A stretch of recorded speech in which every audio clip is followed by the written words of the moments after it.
me vush kuq, po me qizmë në gishtë për parë. Do ta përfundosh fjalin. Urdhro.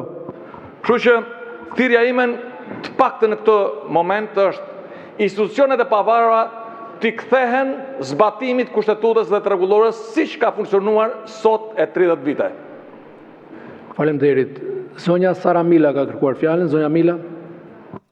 Shumë faleminderit kryetar. Në fakt e kam një pyetje për gjithë kolegët e parlamentit, mazhorancë dhe opozit, për çfarë normaliteti po flisni, se mua më duket krejt normale kjo gjë. Unë që kur kam qenë e vogël dhe kam ndjekur kuvendin nga shtëpia, këtë normalitet kam parë. Këta shkatrojnë dhe këta punojnë, kështu që jemi thjesht në normalitetin e përhershëm të një parlamenti, asgjë anormale. Këta flasin, linçojnë publikisht, ofendojnë, akuzojnë dhe të njëjtën gjë kanë bërë edhe në seancën më të rëndësishme në fakt që ishte ajo për debatin, për projektin, për të gjithë programin që ne do të kishim. Ne ishim përgatitur, edhe ne deputetët e rinj ishim përgatitur për debatin politik, ndërkohë këta na e shkatruan atë mundësi, siç këta kanë ditur të shkatrojnë gjithçka deri më sot. Tani vin këtu dhe thonë ne nuk kemi mundësi të flasim. Ata kanë folur, hapeni proces verbalin, keni 15 të folura atu ndërhyrje pa mikrofon, sigurisht të pra transkriptuara në proces verbal, sepse kanë qenë ofendime, kanë qenë sharje, kanë qenë akuza, ka qenë gjua e përhershme e këtyre.